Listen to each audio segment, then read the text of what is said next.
The hum of looms, textiles, weavers, and the fabric of society. Threads of survival. Introduction.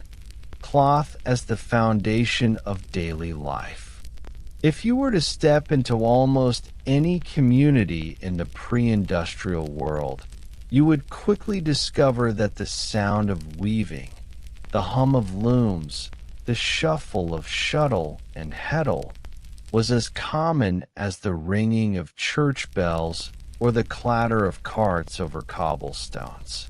Textiles were not simply clothing, though of course they kept you warm or shielded from the sun. Cloth was wealth, currency, tax, and gift. It surrounded birth and burial, prayer and labor.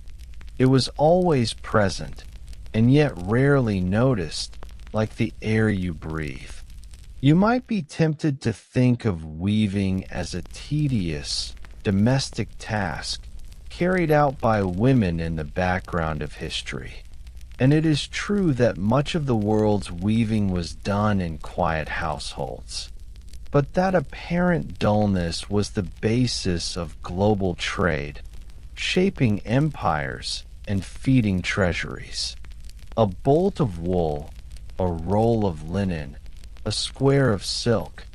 These were the measure of status, taxation, and even diplomacy. In this section, we will linger with the loom, that wooden frame that stood in cottages and workshops alike, and explore the tedious but indispensable world of textile production. You may find it repetitive, even monotonous, and that is the point. The hum of looms was boring, yet it was the rhythm of survival. The work of the loom. Imagine a medieval peasant household. The loom was usually large and occupied a corner of the main living space. Upright looms stood against a wall. Horizontal looms sprawled across the floor. The warp, those long vertical threads, had to be set up with painstaking care. Hours, sometimes days, went into stretching and arranging them. The weaver then passed the shuttle back and forth, inserting the weft, the horizontal thread, through the warp. Each row required a tug, a beat with the comb, a steady rhythm. The work was repetitive and slow. A single yard of coarse cloth might take days to produce. Fine linen, with thousands of threads per inch, could require weeks. Mistakes were not easily hidden. A broken thread meant stopping, tying, and adjusting. You can imagine the weary eyes, the calloused fingers, the bent posture of those who worked the loom from dawn until dusk. It was boring work, but necessary. Without cloth, there were no shirts, no cloaks, no sacks, no sails. The loom was survival disguised as tedium. Materials of everyday textiles. In different regions, the choice of textile was shaped by geography.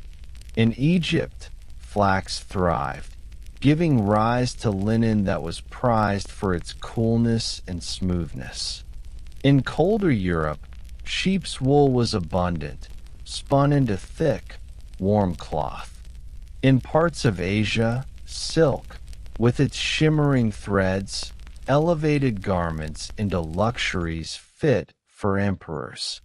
Cotton, native to India and parts of the Middle East, offered a soft, breathable fabric that, though slow to spread westward, eventually transformed global trade.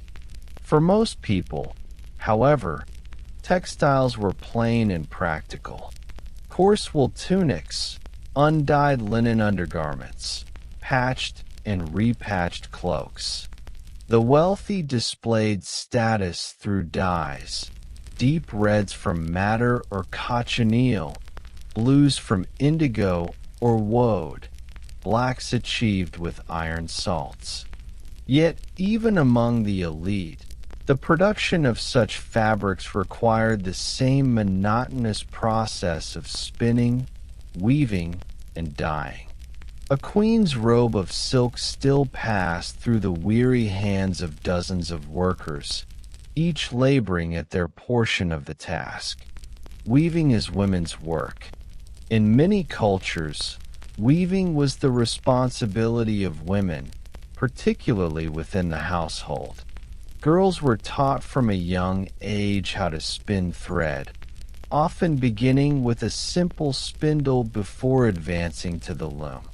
The image of women spinning or weaving is so common across cultures that it appears in mythology. The Fates spinning the thread of life, Penelope weaving and unweaving her web while Odysseus wandered. For women, weaving was both a duty and a measure of diligence. A well-stocked chest of linens could mark a woman's skill and enhance her marriage prospects. The repetitive, quiet nature of weaving made it invisible in the eyes of many, yet it was foundational. When kings collected taxes, they often took cloth. When armies marched, they required cloth for uniforms and tents. And at the base of all of this, there were women weaving, often unacknowledged. Textiles as currency. Cloth was not only worn, but also counted. In medieval Europe, cloth could serve as payment of rent, dues, or taxes. A peasant might owe his lord a certain length of woven linen each year. In parts of Africa, woven textiles served as currency in markets. The Incas of the Andes required their subjects to weave specific quantities of cloth as part of tribute. Everywhere, the dull labor of weaving translated into the lifeblood of economies. This system created a paradox. Cloth was both common and precious. Everyone had it, everyone needed it, and yet it was always scarce, because producing it took so much time. You could not suddenly double your output of cloth in a season. The warp and weft demanded their hours. This slow, grinding rhythm meant that cloth always retained value, even when coins fluctuated. The hum of workshops. Though much weaving was done in homes, some regions developed workshops where multiple weavers labored together. Towns like Florence, Ghent, and Ypres became centers of cloth production. In these workshops, rows of looms filled dim halls, and the combined sound of dozens of shuttles created a steady hum. The atmosphere was monotonous, but strangely communal. Workers, mostly men in guild-run centers, followed the same motions day after day, producing bolts of fabric for trade across Europe. The guilds regulated quality and controlled apprenticeships. A boy might spend years learning how to weave simple cloth before being allowed to attempt finer fabrics. The rules were strict, the work demanding, the rewards modest. Yet these workshops sustained cities, and the trade they enabled built fortunes for merchant families. The Medici, for example, first rose through the wool trade, a world wrapped in cloth. If you pause to think about it, every visible surface of daily life was touched by textiles. Beds were covered in wool blankets or linen sheets. Tables bore coarse linen cloths. Windows were draped, sacks tied, sails rigged. Even paper itself, in Europe, was made from rags of worn-out cloth, beaten into pulp. The material that surrounded people most intimately was not stone or metal, but textile. And yet, For all this centrality, the process of creating cloth was slow, repetitive, and largely invisible in historical chronicles. Kings' deeds are recorded, battles chronicled, laws written. The hum of the loom is barely mentioned, except when it faltered and economies suffered. Closing thought, the loom was never silent for long. Whether in the home or the workshop, whether producing coarse peasant tunics or fine silks for nobles, weaving sustained the rhythms of life. It was boring work, unseen, but it wrapped every human body, filled every chest, clothed every army, and furnished every home. But here is a question to linger on. If weaving was so essential, so constant, and so central to survival, how did this monotonous labor shape the very structure of societies, their hierarchies, their economies, even their sense of time? Cloth on the move, trade, guilds, and global networks. From household to market. In the first section, you followed the quiet labor of the loom inside households and workshops. But cloth, once woven, rarely stayed where it was made. The real story of textiles lies in movement. The way bolts of wool left Flanders for Italy, or silks from China traveled west, or cotton from India flowed into markets across the Middle East. You might imagine that the loom's hum ended when the shuttle stopped, but in truth, it echoed across trade routes, caravans, and ships. The movement of cloth turned private labor into public economy. Peasants weaving coarse linen in their cottages could find their work assessed as tax, exchanged in markets, or packed on wagons bound for regional fairs. Each yard of cloth represented countless hours of spinning and weaving, yet on the market it became a commodity, measured, priced, bargained over, and traded. Guilds and the regulation of cloth. In medieval towns, weaving shifted from being a family task to an organized craft. Guilds emerged, particularly in cities like Ghent, Bruges, and Florence, to regulate the weaving trade. The guilds dictated who could weave, what tools they might use, and even the kinds of patterns allowed. They established apprenticeships, where boys, and sometimes girls, spent years learning the skill under a master before they were permitted to set up their own looms. Guild regulations may seem tedious, specifying the number of threads per inch or the acceptable width of a piece of cloth, but these boring details mattered. A cloth that was too narrow or too loosely woven would collapse the trust of buyers. By enforcing standards, guilds maintained the reputation of their city's exports. In effect, guild rules turned the monotonous hum of individual looms into a system that could power entire economies. Guilds also policed wages and labor. They negotiated with city authorities, sometimes even sparking revolts when regulations tightened too far. Weavers were not passive. They understood their importance, and in towns like Ghent, they could rise in rebellion when taxes or guild masters pushed them too far. The very monotony of weaving gave them leverage, for cities could not function without the steady flow of cloth. Markets and fairs. Once cloth was produced, it moved to markets and fairs. In towns like Champagne in France, great fairs became clearinghouses for textiles. Merchants from across Europe gathered to exchange bolts of wool, bales of linen, and the occasional precious shipment of silk. Cloth was displayed, measured by the ell or the yard, folded, stacked, and inspected. Buyers rubbed the fabric between their fingers, judging the tightness of the weave or the evenness of the dye. For the ordinary weaver, these fairs were distant events.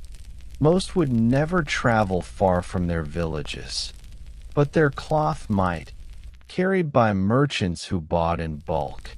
A woman in a Yorkshire cottage weaving coarse wool for rent payment might unknowingly contribute to cloth that eventually reached the markets of Bruges or Florence. In this way, humble households became, without knowing it, part of a larger web of commerce. The wool of England. One of the most famous examples of cloth-shaping economies was English wool. England's climate was ideal for sheep, and its wool was fine and highly sought after across Europe. But interestingly, much of the weaving was not done in England itself. Instead, English wool was exported raw to Flanders, where skilled weavers turned it into finished cloth. This trade brought wealth, but also dependence. Flemish cities thrived on English wool, while England's kings taxed the export heavily, making it a cornerstone of royal revenue. The cliché phrase, "the nation runs on wool," was not far from truth. Even English bishops sat in Parliament draped in robes that symbolized wealth drawn from sheep and cloth. Yet at the bottom of this chain were shepherds and shearers, anonymous and invisible, producing the raw material that powered kings. Silk in the East. While wool and linen dominated Europe, silk carried a different story. Originating in China, silk was a luxury that traveled along the famed Silk Road. Caravans carried it west, where it became a currency of diplomacy and a marker of status. Byzantium famously guarded its own silk production once it had smuggled silkworms from China, and by the Middle Ages, Italian cities like Lucca and Venice became centers of silk weaving. But silk was never a fabric for the commoner. Its shimmer, its delicacy, and its cost made it exclusive. Yet even here, the boring labor of weaving was present.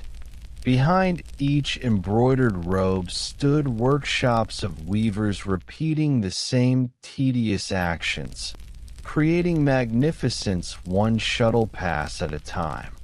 What a noble displayed at court was not grandeur alone, but thousands of hours of monotonous labor disguised as splendor. Cotton and global reach. Cotton was perhaps the most transformative textile of all, though its story in Europe begins slowly. Native to India and long used across the Middle East, cotton was soft, versatile, and easy to dye. Indian weavers had mastered techniques that produced muslin so fine it was almost transparent. When European merchants encountered cotton in the late medieval period, they marveled at its lightness compared to wool or linen. The spread of cotton reshaped global trade. By the early modern period, cotton would fuel colonial expansion, slavery, and industrialization. But even before then, its quiet integration into markets marked a shift. The hum of looms in India echoed in markets in Cairo and, eventually, in the warehouses of Lisbon and London. Cloth as identity and control. Cloth did not only cover bodies, it defined identities. Laws called sumptuary laws restricted who could wear what kind of fabric. In England and elsewhere, only nobles could wear certain silks or colors. These rules may seem arbitrary, but they reflected a fear of blurred social lines. If cloth could elevate status, then controlling it controlled society. At the same time, cloth could mark professions or religious orders. Monks wore wool habits, simple and unadorned, to emphasize humility. Merchants wore linen or wool dyed with muted colors.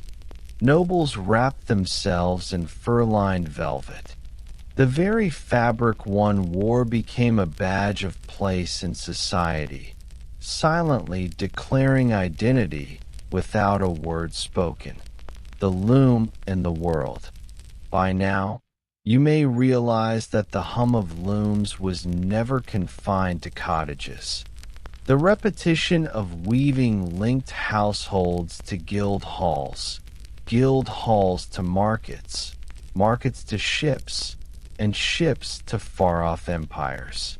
A bolt of cloth represented not only hours of work, but also threads of connection, a family's survival, a city's wealth, a king's revenue, a noble's display. Yet, amid all this movement, the loom remained the same. The shuttle still passed back and forth, the weft beat into place, the hours consumed. Behind the vast tapestry of global trade were individuals sitting in dim rooms, eyes straining, hands aching, weaving. Closing thought. Textiles tied the world together, slowly and quietly. They moved across roads, rivers, and seas, connecting shepherd to merchant, merchant to noble, noble to king. They were taxed, controlled, smuggled, and celebrated, all while remaining the product of monotonous, often invisible labor. And yet, here is the question to carry forward. If textiles connected so much of the world, what happened when this slow, hand-driven process of weaving met the new machines of industry, when the hum of looms became the roar of factories? From hum to roar, the industrial shift, the turning of the loom. For centuries, the loom hummed in cottages, monasteries, and guild halls, steady and unchanging. But by the late 18th century, the sound of weaving began to change. Instead of the quiet shuffle of a shuttle and the beat of a comb, new machines rattled, clattered, and roared. The Industrial Revolution did not begin with steam engines or coal mines. It began, in many ways, with cloth. The textile industry was the testing ground of industrialization. Here, necessity pressed hardest. The population of Europe was growing, colonies were demanding more goods, and global trade expanded. Yet the traditional loom could only move so fast, its rhythm dictated by the patience of a single pair of hands. Innovation arrived to speed the process. The flying shuttle and beyond. In 1733, John Kay introduced the flying shuttle, a device that allowed a single weaver to operate a much wider loom. The shuttle could be launched back and forth mechanically, speeding up the process and enabling the production of broader cloth. This was a small invention, but it transformed output. Soon came others. The spinning jenny, invented by James Hargreaves in the 1760s, allowed multiple threads to be spun at once, reducing bottlenecks in supply. Richard Arkwright's water frame harnessed power to spin stronger threads, and Edmund Cartwright's power loom, patented in the 1780s, mechanized weaving itself. Each step chipped away at the world of cottage weavers, replacing their hum with the metallic rhythm of machines. The fate of cottage weavers. For the ordinary household weaver, the changes were devastating. For generations, families had survived by spinning and weaving at home. Women spun, men wove, children carded wool. It was tedious work, but it was reliable. With the rise of factories, however, the cottage industry could no longer compete. Wool, cotton, and linen once woven in the home now went to mills. Weavers who clung to their looms found themselves earning less, their cloth undercut by cheaper machine-made goods. Many resisted, smashing machines in the early 19th century in movements like Luddism. But resistance proved temporary. The roar of factories drowned out the hum of cottages. It is worth pausing here. The slow, repetitive, invisible labor of countless generations was swept aside within a few decades. Boredom gave way to dislocation. The loom no longer anchored survival inside homes, but tethered workers to factory floors. Cotton, an empire. Cotton, once a curiosity from India, became the backbone of industrial textiles. The spinning and weaving of cotton could be mechanized more easily than wool, and its global supply, fed by colonial plantations and enslaved labor, poured into British mills. By the early 19th century, towns like Manchester earned the nickname Cottonopolis, their air thick with dust, their rivers polluted with dye. The story of cotton illustrates the double edge of industrial textiles. On the one hand, cloth became cheaper and more accessible. Even the poor could afford more than one set of clothing. On the other hand, the human and environmental cost was immense. Displacement of traditional weavers, exploitation of enslaved labor, and the rise of grueling factory work. Factory rhythms. Life inside the textile factory replaced the household rhythm. Instead of the loom humming in a corner while meals cooked nearby, workers trudged to mills at dawn. The machines demanded constant attention, their clatter filling cavernous halls. Hours stretched long, often 12 to 14 per day. The monotony of weaving did not vanish. It was magnified, stripped of its domestic setting, imposed by clock and overseer. Children worked in mills, their small fingers ideal for fixing broken threads. Women stood at spinning frames, men tended power looms. Dust filled the air, fibers lodged in lungs, accidents maimed hands. The boredom of weaving now mingled with exhaustion and danger. And yet, even here, the same truth held.